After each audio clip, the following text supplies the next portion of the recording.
Hi, I'm going to read you one of my favorite books. It's called The Circus Ship by Chris Van Dusen. Mr. Henderson came to read us this book earlier this year, so maybe you remember hearing it. 5 miles off the coast of Maine and slightly overdue, a circus ship was streaming south in fog as thick as stew. Can you see that thick fog? Maine is a state north of us, so this is off the coast of Maine. On board were 15 animals who traveled to and fro. The next state was Boston for another circus show. They're coming to Boston to be in the circus. The captain, Mr. Carrington, was honest and sincere. That's Mr. Carrington. You see him? He thought that they should drop the hook and wait for things to clear. But Mr. Payne, the circus boss, was terribly demanding. He stomped up to the helm where Captain Carrington was standing and screamed, "Don't stop! Keep going! I've got a show to do. Just get me down to Boston town tomorrow, sir, by 2. There he is. He does not look very nice, does he? So the captain said, "We should wait. It's not safe. It's too foggy." And he said, "No, we have to get there for the circus." Then, oh no, look at this. Then came a crash, an awful bash. Things flew into the air. The ship had smashed into a ledge that no one knew was there. Can you see this under the water? There's like a rocky ledge and it smashed the ship. The shattered ship began to tip, then sank without a sound. The splashing, thrashing animals swam round and round and round. So their ship sank and they're all in the water. Oh no. Let's see what's going to happen. The captain said to Mr. Payne, "Pray tell, what should we do? We can't just leave them here to drown. We've got to save them too." "The animals," yelled Mr. Payne. "Why, sir, what are you, daft? It's me that you should rescue. Pull me up into the raft. Now ferry me to safety, sir, before I die of cold." "Don't question me," barked Mr. Payne. "Just do as you are told." So the captain wanted to save the animals, but he said, "No, just get me into the raft. Forget the animals." Through chilly water all night long, the animals swam on until they reached an island beach just before the dawn. But they swam all night and they made it to an island. They pulled themselves up on the shore, bedraggled, cold, and beat. They staggered to the village on weary, wobbly feet. They're so tired from swimming all night. Look at what happens when the people wake up in the village. The people in the neighborhood had just begun to rise, and when they saw these animals, they had to rub their eyes. They thought they saw an elephant. But wait, how could that be? And what's that little monkey doing in the cherry tree? Imagine if you woke up and saw all those animals outside your window. You would think that's crazy. Soon animals were everywhere and into everything. There's an ostrich in the outhouse. There's a hippo in the spring. There's a tiger in the tulips. There's a lion on the lawn. There's a python by the pantry. It went on and on and on. The animals are everywhere, all over in that town. Mr. Hood was stacking wood and nearly jumped a mile when he found the alligator sleeping on his pile.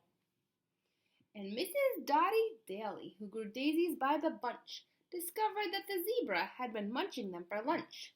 And Miss Fanny Feeny found, according to the rumors, the silly little circus monkey swinging in her bloomers. Oh my God. The animals are so crazy all over town.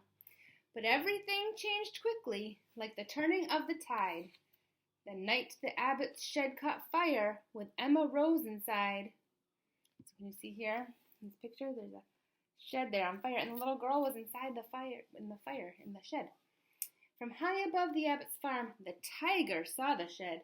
The sight of smoke and fire triggered something in his head. He jumped through flames 1,000 times back in his circus days. So he ran past all the people and he leapt into the blaze. So when he's in the circus, he used to jump through a ring of fire, so he wasn't scared of the fire like all the people were. Then everybody panicked. Help, help, what can we do? When from the raging fire, something big burst into view. It was the most amazing sight, and everybody froze when they saw the tiger saving little Emma Rose. So he saved her, right? The tiger's risky rescue changed everybody's mind. The animals weren't bothersome. The animals were kind. And so they lived together, side by side they got along. It didn't seem like anything could possibly go wrong. Let's see what's good. And Little Red the messenger came running with the word. Apparently a circus ship had sunk from what he'd heard. The animals are from that boat. They swam in from the bay. The greedy owner wants them back. He'll be here any day. Remember Mr. Payne? He wants the animals back now. So the people called a meeting, and they quickly hatched a plan. No animal that came ashore would sail off with that man. Oh, look how mad he looks. Here he comes. The next day at the crack of dawn, a ship was at the pier, and up the lane marched Mr. Payne, whose voice was loud and clear. I am the circus owner. My ship sank in the murk.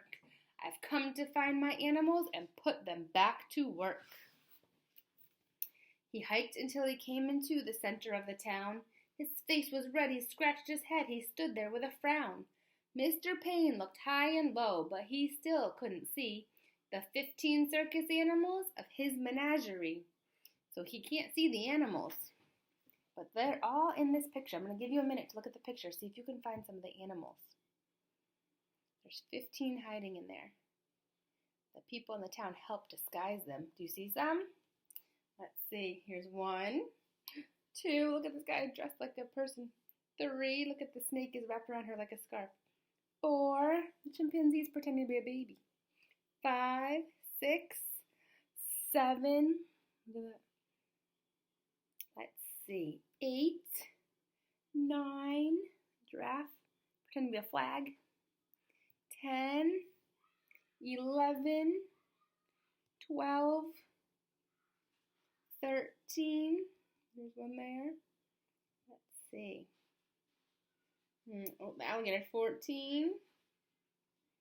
And there's one more. Did we miss one?